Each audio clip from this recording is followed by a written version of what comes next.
because those that are wanting to that virality, as you said, Yeah. that one pop that gets them all the way to the end, that's that's not realistic. It's not realistic, and and then once that happens, all of a sudden now you're chasing the next viral, Yeah, right? Which means you take your eye off the ball of actually serving.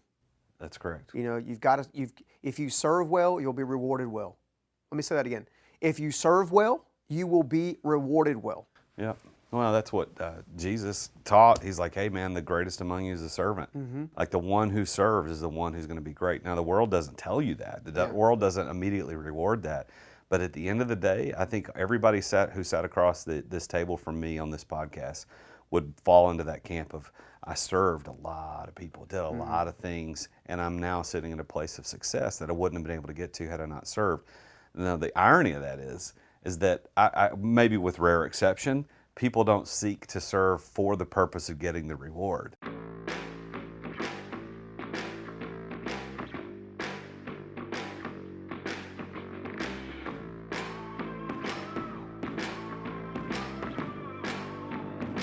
In today's ultra-competitive business world, being a successful entrepreneur or business owner can be very challenging.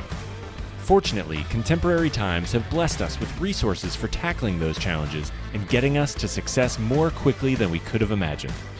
Welcome to The Root of All Success with the real Jason Duncan, a podcast that explores how the world's most powerful entrepreneurs grow incredible companies. This podcast looks at the 5 keys to unlocking success as an entrepreneur. A successful educator turned entrepreneur, Jason's mission is to use his gifts of teaching and leadership to help others get the results they want out of life. Join Jason every week and learn the keys to grow a truly successful business. Welcome back to another edition of The Root of All Success. Just like you heard in the introduction, I interview successful entrepreneurs just like the guest that's sitting across from me right now here at the Standard Club in Nashville, Tennessee. We're going to find out about his story. I'll introduce him in just a minute. But I want to thank you for tuning in. Thank you for being on any podcast player that you're listening to this on. Thank you to the C-Suite Radio Network for being able to syndicate us and wanting us to be part of their syndication network. We're honored to be part of that. And that's why you can hear us on any podcast player. Please subscribe and make sure that you leave us a 5-star review if you think we're worthy of it. And if not, send me an email. Let's talk. I want to get the show where it's worthy of 5 stars. And as of the recording today, all we have is 5-star reviews. So thank you, listeners, for making that happen. It's very important to me to make sure I deliver good, amazing content. And if you haven't watched this on YouTube, I want to encourage you to go do that. So we record these live and in person. 90% of the time, these are live and in person right here in Nashville, Tennessee at the Standard Club, which is 18,000 square feet of Southern sophistication and style, owned and operated by the one and only Josh Sterling Smith. It's a fantastic club I'm honored to be a member of, and we're today recording in the Rhino Room on 2 big, amazing, cool-looking leather couches.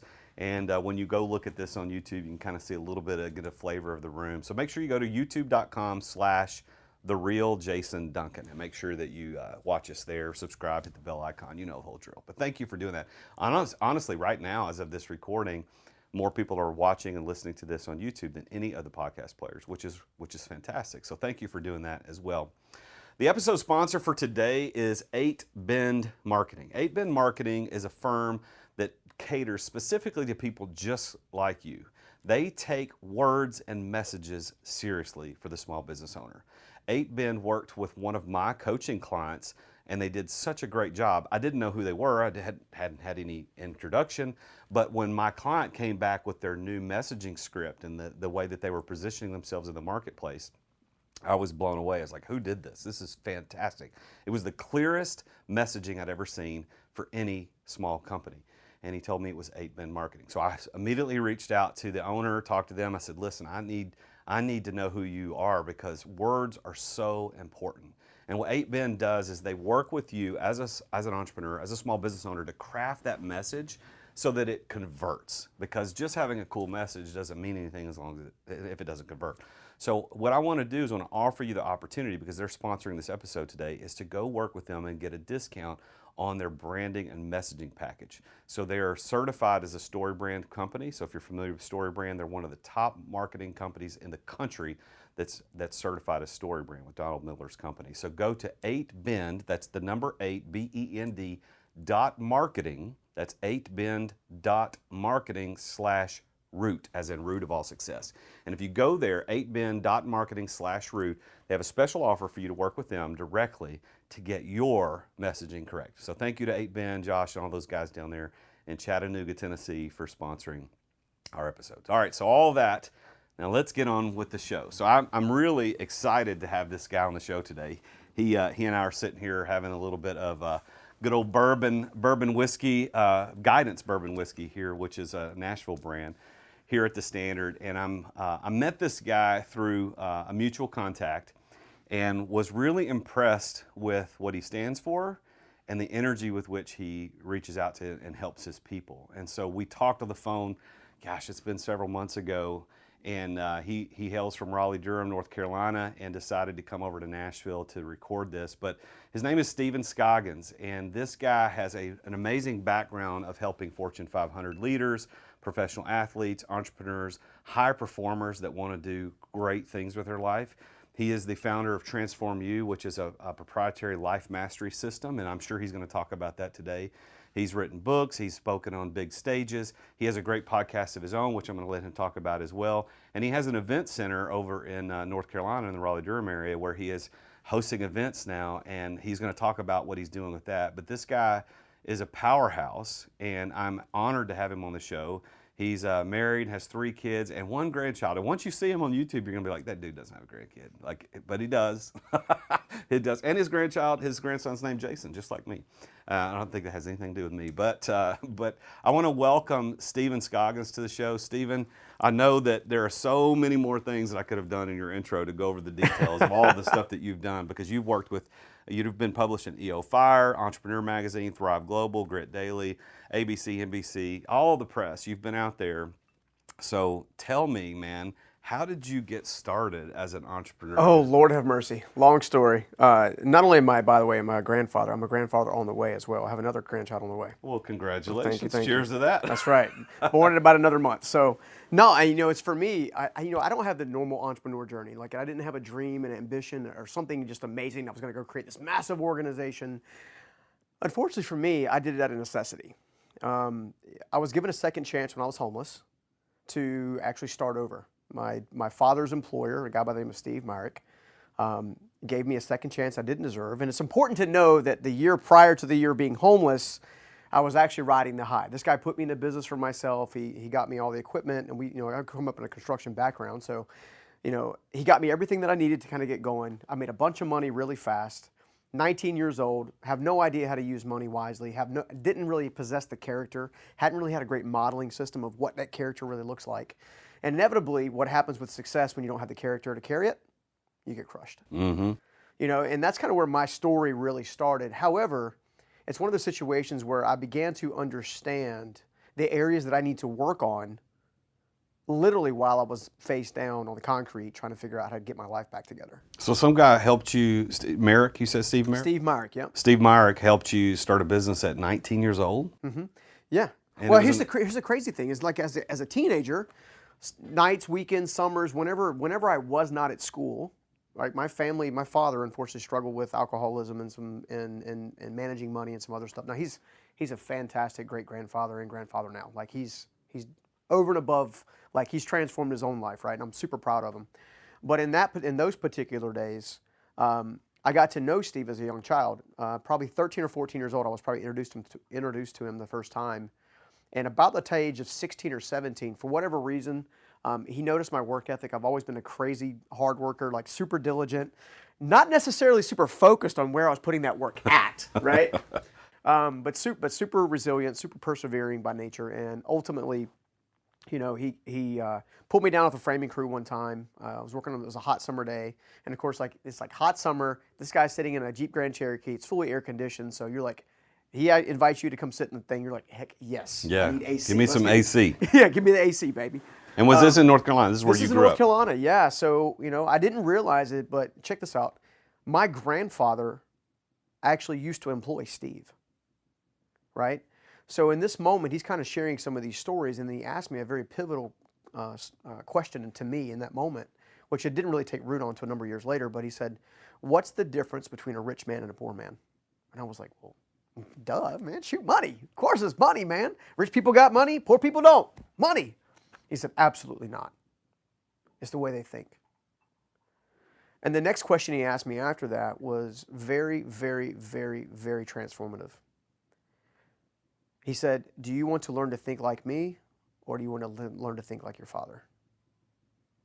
Now, if you let that sink in, that's like the tale of two heroes, right? You got somebody that's living in an area of lack and poverty mindset, and you got another person who's very affluent, very generous, also very astute businessman. Like I remember this one time, Steve Meyer actually kicked the local police department off his street because they were honking the horn for him to move his car. He's like, "You move, it's my street, I own it." This kind of thing.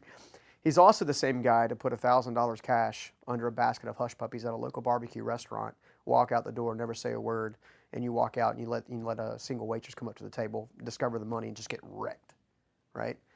So I knew in that moment that there was something about him that I wanted to emulate.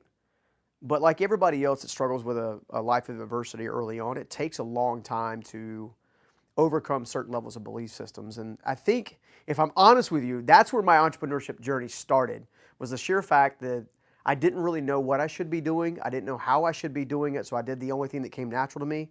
And that's when I began to like start the progress of like changing who I am, changing the belief systems, and building something hopefully amazing. So your journey as an entrepreneur really started with the mindset shift that day, the hot day in the Jeep Grand Cherokee.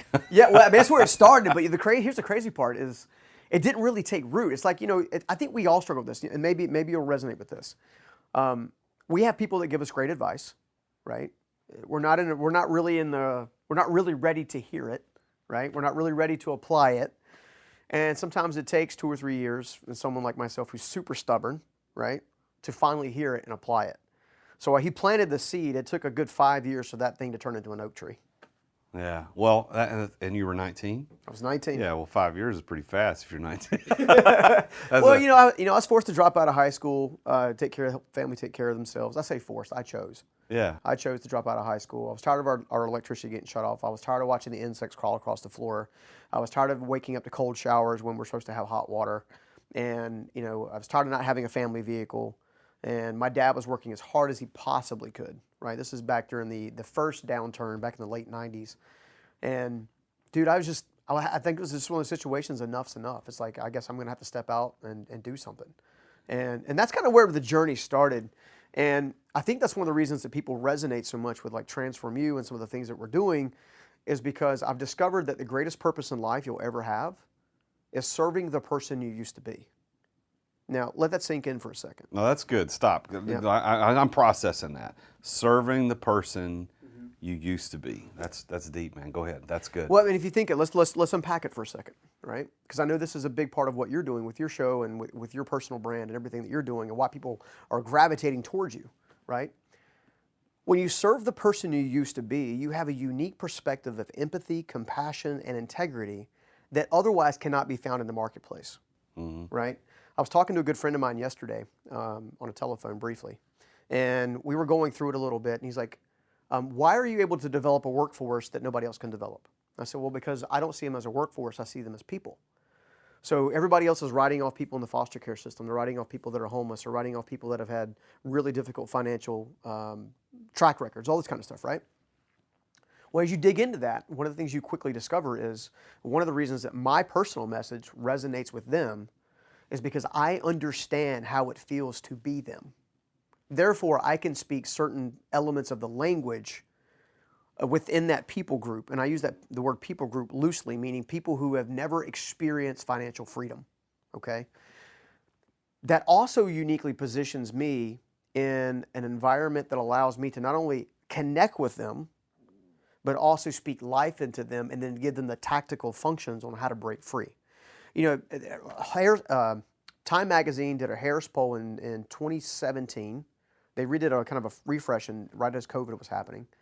And they discovered that 67% of the American population would basically say that they're living unfulfilled, unhappy, lost, alone. Some level of, my life is not what I want it to be. What percent was that? 67%. Wow. Right? I think the recent number of the recent census for 2020 was like 360 million Americans. All right? If you let that sink in, that means 270-ish million people around this country are going through the motions. They're living based on the outlook of what's happened in the previous day, but yet they're not actually discovering what needs to change because they're so focused on where they have been that they're unable to articulate where they want to go. And when you understand that and can bring that back to serving the person you used to be, you understand two very important things.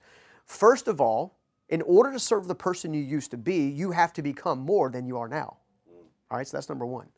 The second thing is, in order to serve the person you used to be, you have to understand that there's a greater purpose in helping someone who is currently where you were with what you've experienced, what you've learned, and help you avoid the same roadblocks and things like that to overcome it. When you understand that, all of a sudden the search for purpose becomes a lot brighter, a lot easier, because even if you're in the middle of it, right? If you're in the middle of the struggle right now, that means that you're exactly where you need to be. You're learning what you need to know now so you can serve the person you used to be later. You know, I did a little funny Instagram Reels video yesterday, and I posted on YouTube and TikTok and everything. You know how we do what we do. We put content on all the but I did this funny little thing about how every entrepreneur is just super rich and has all the free time in the world, and they and that was that's how I finished the video. I'm just laughing because no, that's not true. Now, but here's the thing. So perspective, the people that you're serving today as a speaker, as an author, as a coach, the people that you're serving, a lot of those are cynical, jaded people that won't accept your help because they think, well, that dude's just a rich guy. He's got a $10 million company, blah, blah, blah. He doesn't know what it's like. But you can say, no. Listen, man, I lived in a house with no electricity at times. I had bugs crawling on. I didn't know where I was going to get my next meal. You've lived that. Yeah. So why do you think some people cling to that victim mentality and stay in that spot, and some people break out of it? Well, let me real quick story. My father's first business, unfortunately, didn't succeed. You know, he had a growing business. Turns out taxes are important. Turns out the economy is important, and he just wasn't prepared. Okay. When his business failed, one of the things that he said is, "Scoggins don't get ahead; they get by." Okay. Here's why that's important. And your last name is Scoggins for people that didn't click into that. All right. Here's why that's important. It's important because we all as human beings, most of us who grow up in a cynical environment have been basically indoctrinated into a certain level of believing what our ultimate possibilities and worth is. Let's take that a step further. I decided to go down the Ancestry.com rabbit trail, right? You're in the system. DNA. You're in the system now, man. I'm in the system, right? They got my DNA and everything. They're trying to see why I'm somewhat resilient and whatnot. But anyway, when I went down that rabbit trail, I discovered that over 400 years, in 400 years across 3 continents, that Scoggins people had never actually been financially independent. In fact, these Scoggins came from Europe to the States, specifically landed in Virginia, went ironically to North Carolina, and then for some reason, my DNA is now found in Nashville, Tennessee, which is kind of ironic, right? In 400 years, not a single one not financially free, not a single one running businesses, not a single one having a life, in what we would call a life worth living, which is living life on your terms to a certain degree, as long as it doesn't injure anybody, right? To take that a step further, in that same 400 years, I discovered they came here as a result of a penal colony because they were so poor that my ancestors shot a deer on a lord's land and then were sent to the States to now work as an indentured servant to actually work off that prison sentence or whatever it was. Huh. So from all the way from this time when I was a kid, right, and learning about my great-grandfathers, my great-great-grandfathers, and my great-father, and all this kind of stuff, I'm the only one that has taken the steps to then figure this stuff out. Mainly because of Steve. Steve was my catalyst, and I've had a lot of amazing other mentors along the way. Some are pretty well established even here in Nashville.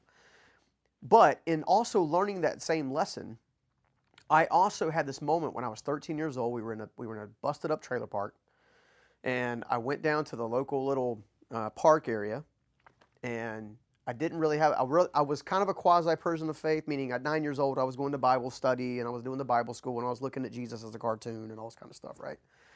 So I decided to take a step at it, And I went down this park. I kneeled down on the ground under the stars. It was a fall evening, staring up at the stars and the moon. And I said, Lord, please let me be the one to break the family curse.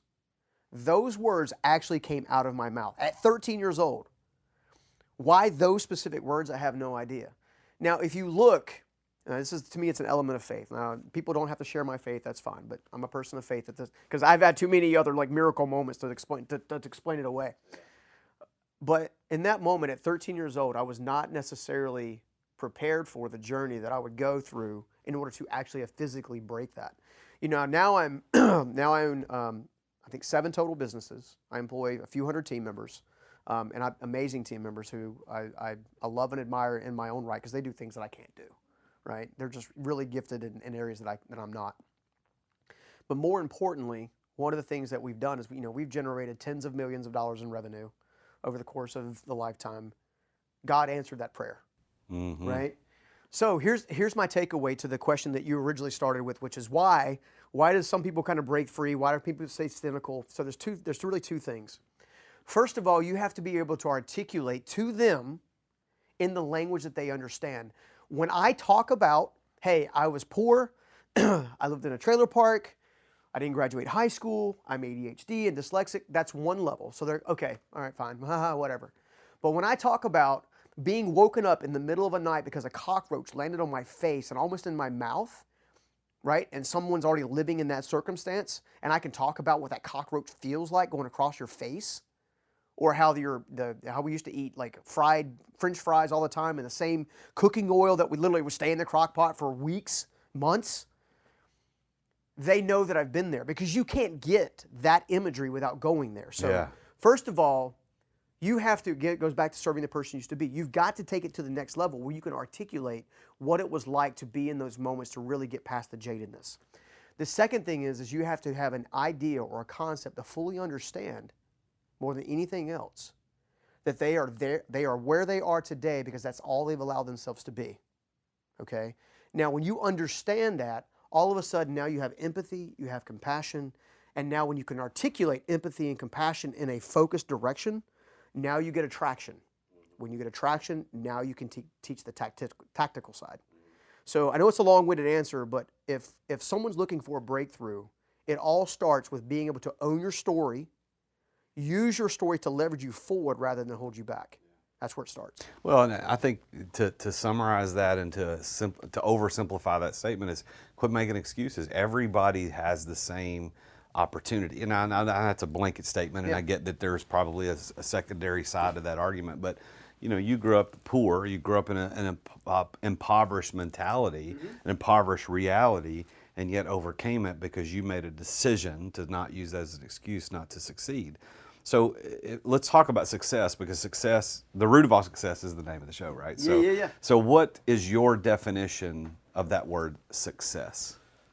My definition of success is living a meaningful life experience, okay?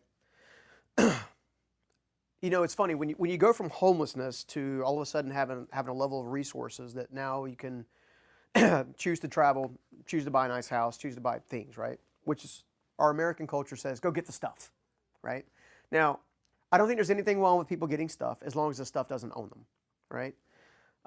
For me, I discovered I kind of what I refer to as I broke through the greed grenade, right? Because once you you kind of get indoctrinated into the greed scenario, like it's all about me, it's all about stuff, it's all about how awesome I can show myself to other people, and this kind of stuff. And you see that a lot with and I dare say it, with personal branding, right? So someone who is a personal brand, they're going to be one of two things. They're either going to be a guru or a guide. Only guides can serve you. Gurus are too focused on themselves. Guides, on the other hand, say, hey, I can teach you a better way because someone taught me a better way, right? So when you take the success, for me, success is leading a meaningful life. And to me, meaningful life is doing exactly what Steve Myrick taught me how to do, which is create a legacy that outlives me. In other words, my life's purpose and meaning is to impact so many lives that it's impossible for history to erase my name. It's impossible, right? To be on a show like this today, right? No one knows who Steve Myrick is. They didn't watch him build a massive home building company. They didn't watch him slip the $1,000 under the hush puppies and all this kind of stuff. But they do now. They do now because he passed away in 2003. And I've been fortunate enough to be on large stages. I've been fortunate enough to be on great shows like this. And at the end of the day, you very quickly realize that the thought leadership that created you and worked through you as part of this adversity is by definition the very thing that you can give to someone else as a gift. And the greatest compliment you can ever have is to have somebody else on an interview like this, or sitting down with a friend having a cup of coffee, or doing something where that person's struggling, and say, hey, let me share with you what Stephen Scoggins taught me, right? Let me share with you what the real Jason Duncan taught me, right? That is success. If you do that well, it's a crazy thing, all the other stuff flows from that. So with that as the backdrop, I'm going to ask you this question. Do you consider yourself to be successful? I consider myself to be successful in that I'm on the path of creating success in other people. So if I do that well, great. My life will have purpose and meaning. I'm serving the person I used to be. I'm helping entrepreneurs and C-suite professionals and the soccer moms and the hardworking dads. I'm doing all that, which is fantastic. That's lights me up, dude. You may have picked up on that, right? But if I lose myself along the way, meaning all of a sudden I have greater level of success through notability, through resource, and I'm not doing positive things with the notability or the resource, then I've actually let myself down, right? So it's a constant reminder, and I know you're experiencing this as your platform is exploding, right? Is this moment of understanding that there's a great responsibility with that platform. There's a running joke. I had this weird question one time I was on a show, and someone just happened to catch several of my keynotes. Not a lot of them have been filmed, ironically. We're starting to film more of them now, but they said, dude, I'm just curious, man. It doesn't matter how tacky it looks, but you always wear white shoes. Why do you wear white? I'm just curious. To be sure, you've got some. I know your wife's really into design. To be sure, she told you that those shoes don't go with that outfit. And I said, well, it's very simple. The white shoes remind me constantly that I'm walking on holy ground. I have to admit to myself that my voice now carries weight, that my presence and authority now carries weight, and I have a responsibility to respectively steward that, right? And it doesn't matter if I'm in front of one person or 10,000. It doesn't matter. What matters is, more than anything else, is whether or not I'm going to focus on the greater good. Our entire American culture, and I dare say the world, is more focused on becoming famous, getting a bunch of stuff, right? But when it comes down to it, when life's over, where are you going and what you taking with you? Not a flipping thing, right? So why not put the best asset you have, which is all of your life experiences, all of your grit, all your tenacity, all the various frameworks and the strategies and things that you do, right? I mean, the root of all success is all about frameworks and strategies, right? So I dare say we're on similar journeys, man. I know we're brothers from another mother, so that's another long-winded answer to a great question. I wish you would liven up a little bit, Yeah, I know, right? So my theory. I probably should finish the scotch here. My theory, and the reason I started this show, is that there are these 5 keys that every entrepreneur, just like you, just like me, some of the people listening, have used to unlock tremendous success. I mean, you've built multi-million-dollar companies. You're continuing to build your own brand that's multi-million-dollar company. My theory is that you use these 5 keys to unlock this, and so I want to run these past you and get your honest feedback on this, because I know you're a person of faith and grit and tenacity, and I want to see if you agree with this, and we'll flesh it out. So the first key, I think, is the number one thing that I find in all entrepreneurs who succeeded in a large way is passion. I'm not passionate at all. And so it's obvious that the emotional side of passion is present because you're animated. And if people aren't watching this on YouTube, they got to go watch your face. I mean, you're obviously passionate in terms of emotional. But the word passion really means, if you go back and look at it, means willing to endure. That's why the Passion of the Christ is called the Passion of the Christ. It wasn't that he was excited and joyful. It was because he was willing to endure for a greater cause. And so what I found is that when I interview successful people like you who've built multi-million-dollar successful companies, that they had a willingness to endure when others would have quit. Mm-hmm. Do you find that that's been part of the key to your success? I can tell you that every major shift of my businesses, doesn't matter which one, every major shift came at the result of a first crushing moment on the front side. Like, one of the things I'll share with you really fast is when I was first building my construction business, one of the things that happened was I discovered I was a crappy leader.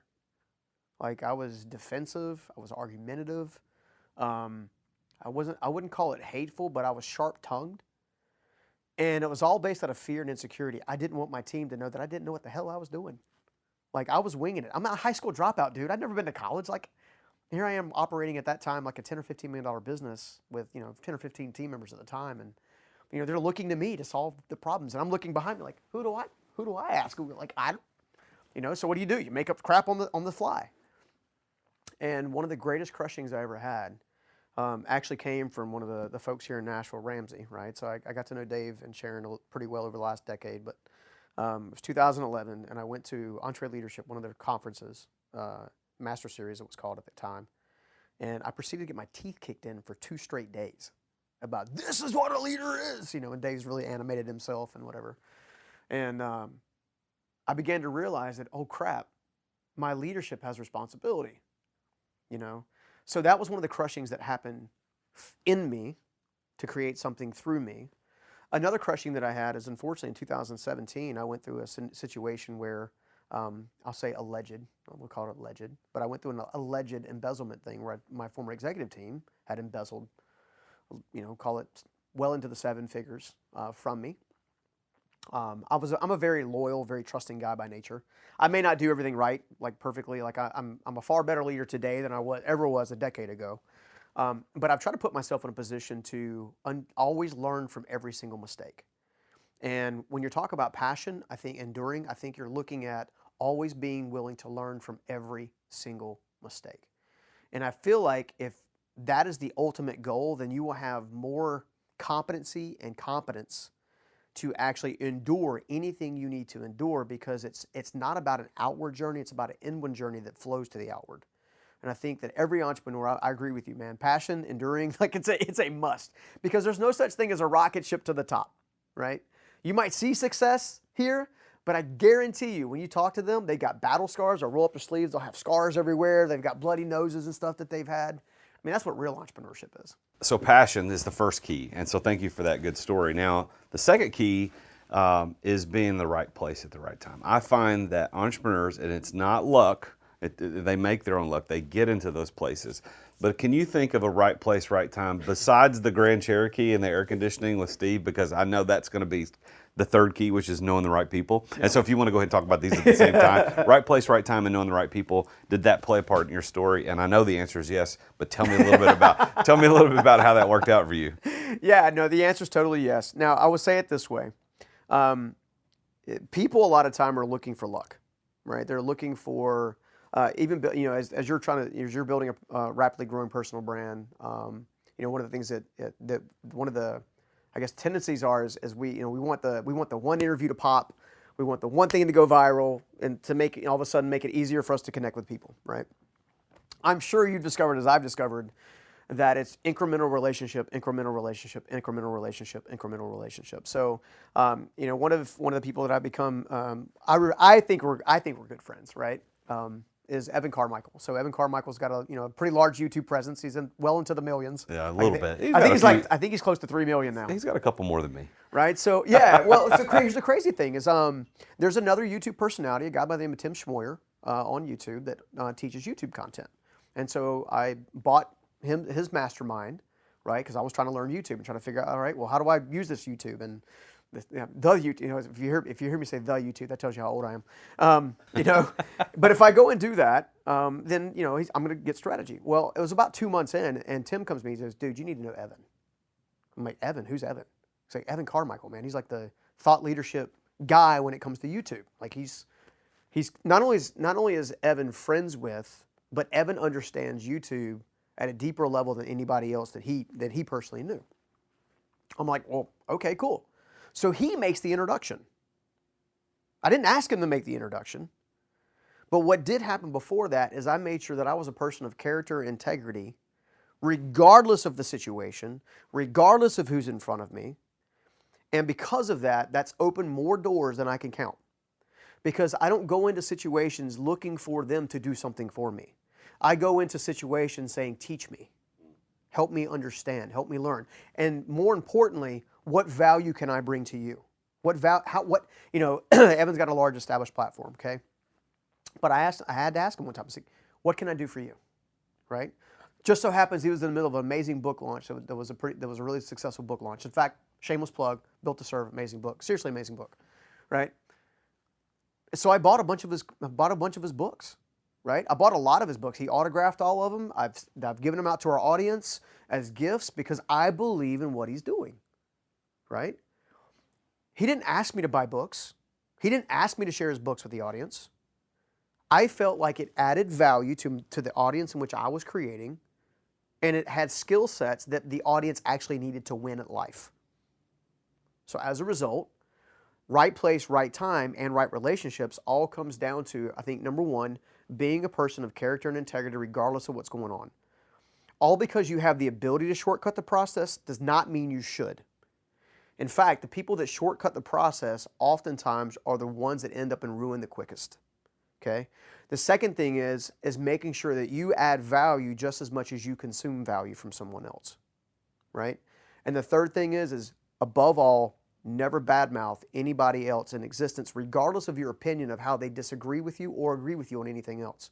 You know, in this thought leadership space, we've both seen thought leaders who are really great. They live out their principles. They live out their life. They live out their business. And we've also seen people who are showboating, right? It's not my place to go to the marketplace and say, this is a showboating person, this person's real. What I can do, however, is take an Evan Carmichael, for example, like, dude, this guy's legit. Like, I got to know this guy. His heart's in the right place. He's a great businessman, which he doesn't get enough credit for. Like, seriously, because he's so focused on shining the light on all these other influencers and all these other thought leaders that he believes in. But the dude's smart. He's crazy smart, right? And I think that kind of tackles both of those. Like, in order to be at the right place at the right time, you have to be the right person in the right place at the right time. Yeah. I had this guy one time. He reached out to me and he said, it was actually on a clubhouse room. We were chatting. He goes, I'm doing all this stuff, and I keep finding myself in these different influencer environments. This guy's being invited into certain environments that people would die to be part of. Well, die is a strong word, but they would sacrifice a great deal to get there. And I said, dude, why are you struggling with your insecurity about you adding value in that room? Why? He's like, well, I just don't know if I'm enough. I mean, dude, you were invited to the room. The fact that you were invited to the room says that you already possess enough capacity and competency to be in that room. Stand up with your head up and your shoulders back and act like it. That's good advice. Seriously, I mean, what keeps us from connecting with higher levels of top performers, which is the people we need to learn from, is our insecurities. When you understand that your seat at the table is your seat at the table and your job is to do the best you can with that seat at the table, then all of a sudden the other seats at the other tables begin to open up over time. People have to let go at this thing of this one podcast, this one YouTube, this one thing is going to explode me. You might have a lucky draw and something might go viral, but then you got to support the virality, right? So the best thing you can do is be consistent. Yeah. And that opens all the doors. Well, you used the word incremental earlier in our conversation. You're about incremental progress towards those things. And I think that knowing the right people and being in the right place at the right time is an incremental thing. I can think about my story as an entrepreneur. I went from pastor to school teacher to accidental entrepreneur.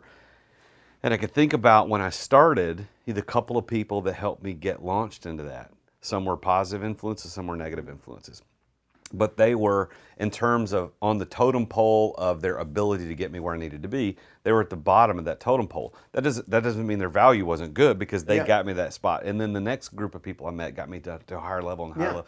And I think that's incremental for all of us because those that are wanting to that virality, as you said, that one pop that gets them all the way to the end, that's not realistic. It's not realistic, and and then once that happens, all of a sudden now you're chasing the next viral. Yeah. Right, which means you take your eye off the ball of actually serving. That's correct. If you serve well, you'll be rewarded well. Let me say that again. If you serve well, you will be rewarded well. Yeah. Well, that's what Jesus taught. He's like, hey, man, the greatest among you is a servant. Like the one who serves is the one who's going to be great. Now, the world doesn't tell you that. The world doesn't immediately reward that. But at the end of the day, I think everybody who sat across this table from me on this podcast would fall into that camp of, I served a lot of people, did a lot of things, and I'm now sitting in a place of success that I wouldn't have been able to get to had I not served. Now, the irony of that is that I maybe with rare exception, people don't seek to serve for the purpose of getting the reward, because those who do that aren't really serving. They have ulterior motives. Exactly. So let me ask you about the last two keys of success. So we've got passion, right place, right time, knowing the right people. The last two are a little hard. The fourth is the hardest, I think, and it's preparation. And I put them all in P's. Passion, place, people, preparation, and plan is the last one. But what I mean by preparation is you got to have the know-how to pull it off. Yeah. And so with you building a tremendously successful coaching business, Transform You and everything else you got going on, you couldn't do like that. It took a lot of preparation and know how to get there. And then the fifth P, the plan, is the financial resources to deploy that you had access to be successful. Because you could have all the other four P's, but if you don't have the financial resource and the plan to deploy them to pull it off, so you can't succeed. So Stephen, in your story, how did preparation and plan play into your story of success? So I believe there's really just a handful of great questions in life. All right. So the first one is all about you. So who am I? Why am I here? And what do I do about it? Okay. Those are three very powerful questions that you need to sit and study, right? You need to research and seek to find the answers to those things. Those three questions are ones that we're very gifted at in solving through the Transform You systems. Okay. The other ones are just as important. What do you want? Why do you want it? And why is it important that you get it? Okay. The reason that it's important is because that lays out the preparation side of things. All right. So my first business, it was very much gunslinger, like I see a problem, I can fix it, let me go, like do all this kind of stuff, right? As I began to develop other organizations, both small and large, I very quickly understand that I got to have people who are better at doing things than I am in any given position in order to do that, which is a methodology of preparation.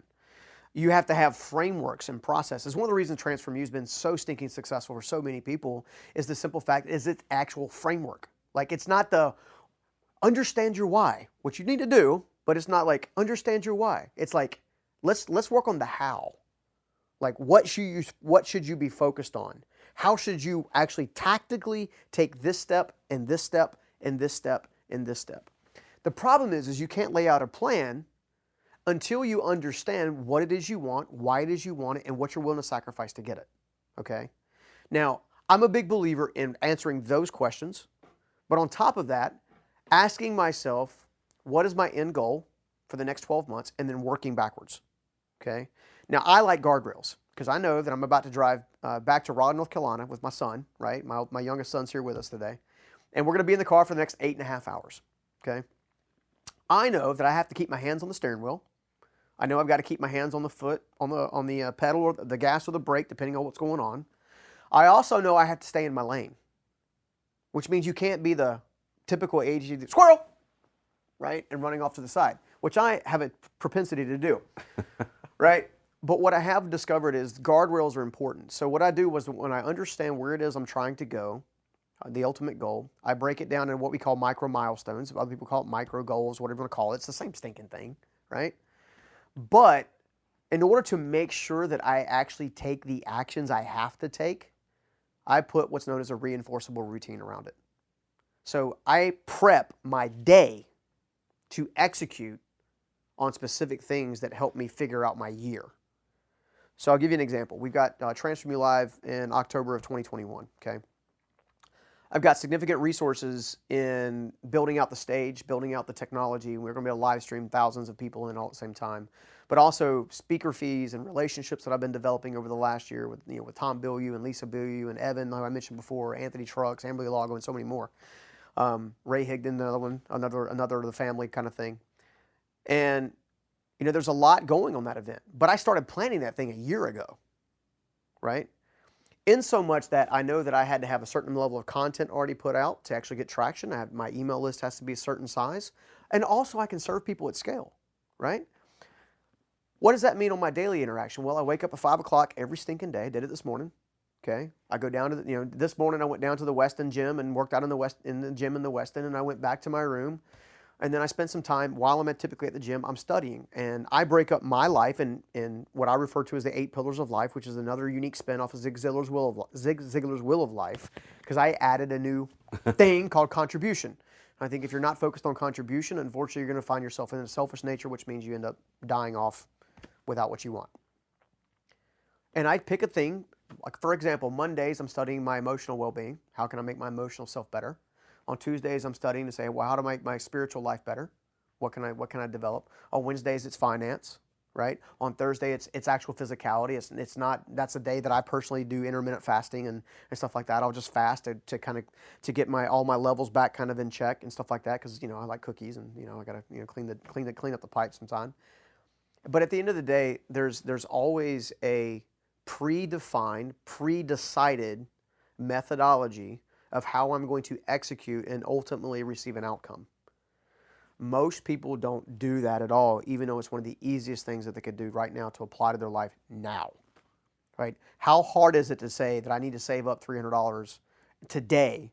Say I need to save up $300 and make a decision today to not go out for the extra cup of coffee. It's not hard.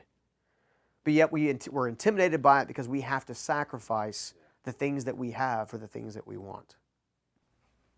So these keys evidently have shown up in your life as an entrepreneur. Twice. A few times, actually.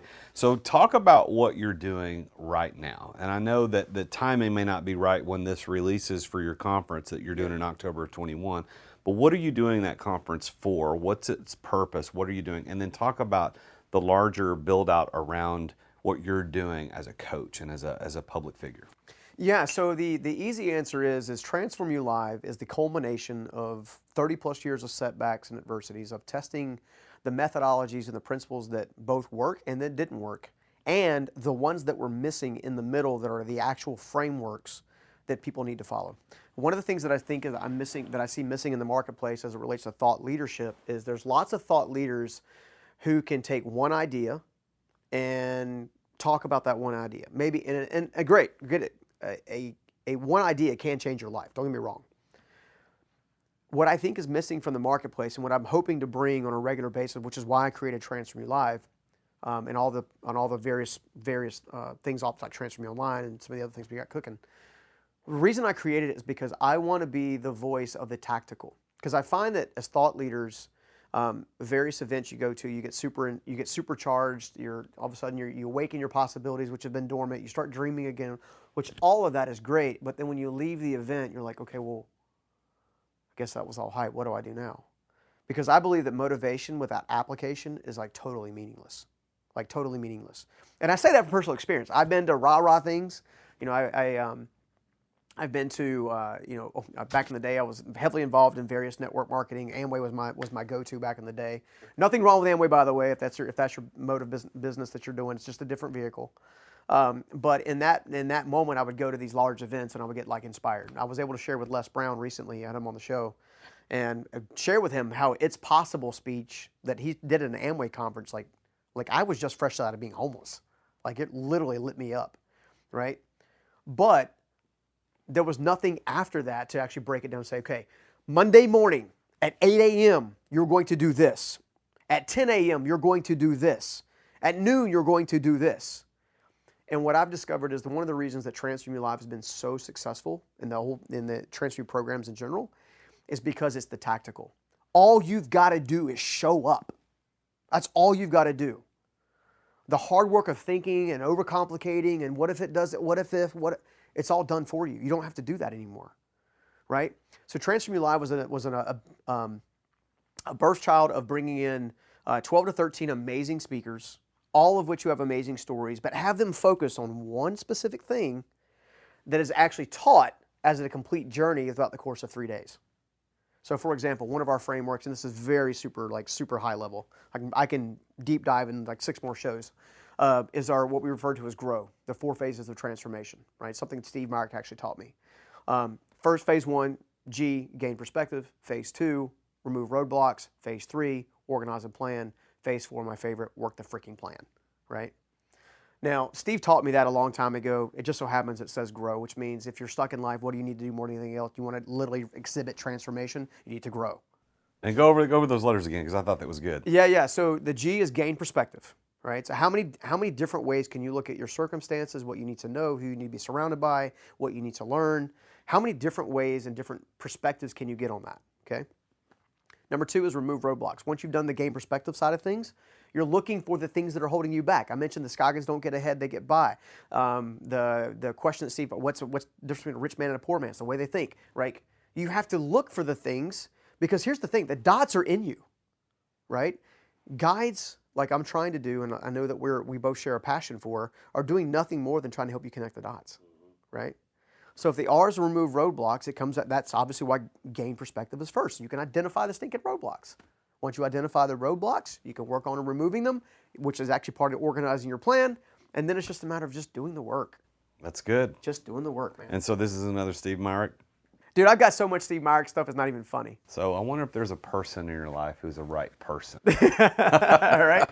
There's so many people like that. So what are you doing for people on a day-to-day basis? How could people work with you? Like, what are you doing right now that somebody says, man, I love this Stephen Scoggins guy is amazing. How do I get in touch with him? Like, what would they do? No, it's a great question. Thank you. Well, there's really 2 ways to get in touch with me. So Stephen_Scoggins, that's with a PH, 2 G's and Scoggins. So Stephen_Scoggins at Instagram. I'm on Facebook and Instagram and Clubhouse and Twitter and all this stuff. I happen to respond most in Facebook and Instagram because they're kind of connected now. But more importantly, you can go to StephenScoggins.com. But I think more importantly than that, if you're the person that I used to be, in the very beginning stages, you have 2 things in common with the person I used to be. One, you were broken, and you were broke, which means you can't afford some of the things that we offer. Now, everything we offer is intentionally put to make it the most affordable as possible. You go to a 3-day conference where you got Tom Bilyeu and Lisa Bilyeu and Anthony Trucks and all these guys come in, you're paying $6,000, $7,000 a ticket, right? Even our live event tickets are like $1,200. Well, we have virtual ones that are $200. That's done intentionally because I want to serve the person that I used to be. Now, if you were in that position where maybe you can't afford to come get your life wrecked in a good way, like transformed, then great. I've got YouTube, I've got Instagram, I've got all kinds of free stuff that can help you get enough traction to get you going, to get you excited about your life, to get you excited about your business, get you excited about your relationship and your finances, that you can begin to get some traction. And then we're here to meet you where you are and then work with you along the way to make sure you're successful. At the end of the day, it's not about us, it's not about me, it's not about any of that stuff. Again, my purpose in life is to serve the person I used to be and create a legacy that outlives me. The only way I do that is being super effective at helping people transform their own lives. So that's the easiest way. So there are lots and lots of people who listen to this show on a regular basis. You know, we release now a couple times a week. And many of them are already super successful entrepreneurs that have eclipsed your success, my success combined. Like they're in the stratosphere. Others are on the other end of that spectrum. They're just starting out, or they haven't even started because they don't know what to do first, what to do next. What would be your advice to that person? Like, I don't know what to, maybe they've gotten started or almost starting, but that young entrepreneur, young not in age, but like in their experience as an entrepreneur, what would you say to them? What's your advice? Do what you love, and which may not be necessarily what you know, right? So I developed a construction business because I understood it. That's what I knew. It taught me that my construction company was actually a personal development company masquerading as a construction company, right? What I love is personal development. What I love is transforming lives. What I love, right? And certain things will be vehicles to lead you to that direction, okay? So for that entrepreneur, I would say do what you love, serve in the best way possible, so much so that it gets someone else's attention and they want to pay you for it. Then build your business around that. Otherwise, you may build a business for a decade or more and realize that you just created a big job for yourself. Yes, it's got resources coming out. Maybe it allows you to have some nice things, but you're not happy. Which I think actually talks to our other audience that we mentioned before. And you and I both know these types of people who are incredibly successful, right? From every world standard you can possibly have. They travel via private jet and they own teams and all kinds of stuff. Crazy thing is a lot of those folks aren't necessarily as happy as they want to be, right? I discovered along the way that one of the things that people have for that group, I would say this, There was a study done, and I'll have to give you the link to it at a later time so you can kind of see the study, but there's a study done that people that achieve 1% level and higher level of success, financial success, stewardship, etc., have 8 mastery level skills that they can teach someone else, a mentor or like a mentee, okay? Of that, only 72% of them, only 32% of them actually do it, which means all the experience, everything they've learned, everything that they can add value to create a better tomorrow than a today kind of scenario, they're not sharing. So for the early entrepreneur, it's do what you love, do it so well people pay you for it, and build a business around that. For the later entrepreneur that's already crazy successful, make sure that your mark is not tied to your wealth and your meaning is not tied to your wealth. Instead, take those 8 things, whatever those 8 mastery level skills are, choose 5 or 6 people and pour into them like Steve did into me, and watch a difference be made that you cannot fully understand.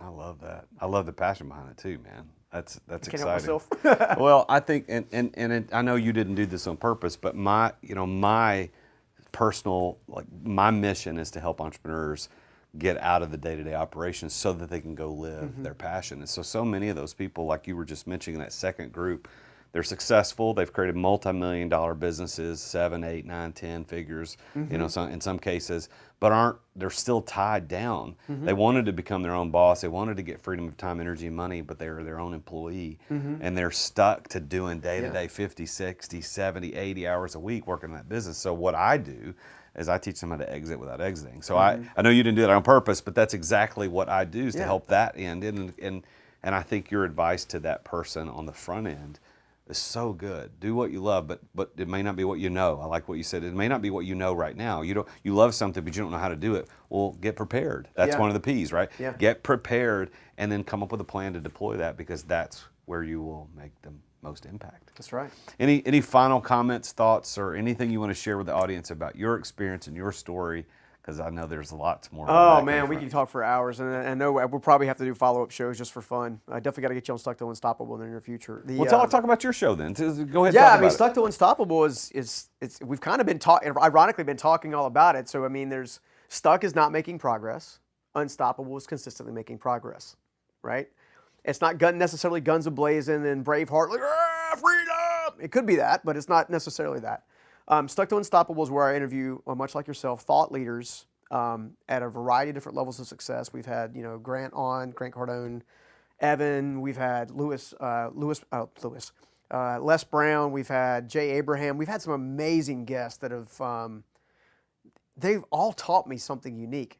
Crazy thing is we've also had guests on that I just thought were awesome people that have little to no notability, that drop mega bombs of knowledge because they're so focused on doing it, right? That they're not worried about trying to build out a personal brand and all this kind of stuff. It's just kind of happening organically, much like yourself. So I think at the end of the day, my closing words would be probably something along the lines: if you can do this, don't give up, and more importantly, surround yourself with competent people.